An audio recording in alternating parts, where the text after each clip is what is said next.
Ma femme m'a avoué que notre fils n'est pas le mien après 7 ans. Je suis détruit. Je suis marié depuis 10 ans avec celle que je croyais être la femme de ma vie. On s'est rencontrés à la fac, on a tout construit ensemble, les galères du début, le premier appartement minuscule, les vacances en temps parce qu'on n'avait pas les moyens de faire autrement. On en a traversé des choses. On a un petit garçon de 7 ans, Ethan. C'est toute ma vie ce gamin. C'est moi qui l'emmène au foot tous les mercredis sous la pluie, moi qui lui lis une histoire chaque soir même quand je tombe de fatigue, moi qui pleure de fierté à chaque spectacle d'école. Il a mon humour, mes expressions.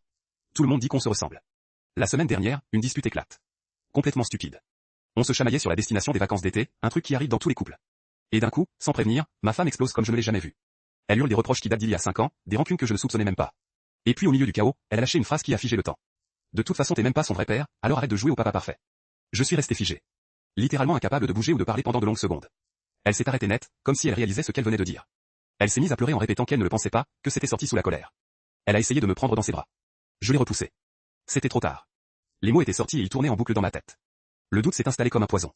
Impossible de dormir, impossible de manger. Je regardais Ethan et je cherchais des ressemblances qui n'existaient peut-être que dans mon imagination. J'ai fait un test ADN en cachette la semaine dernière. Un simple écouvillon dans la bouche pendant qu'il dormait. Le résultat est arrivé hier. Ethan n'est pas mon fils biologique.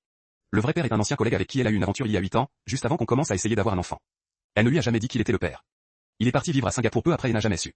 Je n'ai encore rien dit à personne. Je continue à faire semblant, à préparer le petit déjeuner le matin, à l'emmener à l'école. Mais chaque fois que je le regarde, je vois un étranger. Et en même temps, c'est mon fils. Cette année d'amour, de câlins, de fou rire et de nuit blanche. Ça ne s'efface pas avec un résultat de laboratoire. Ma mère me dit de divorcer sans hésiter. Mon meilleur ami me dit de pardonner et de rester pour le petit. Et moi, je reste seul dans le garage à fixer le mur en silence, incapable de décider quoi que ce soit. Abonnez-vous pour plus d'histoires.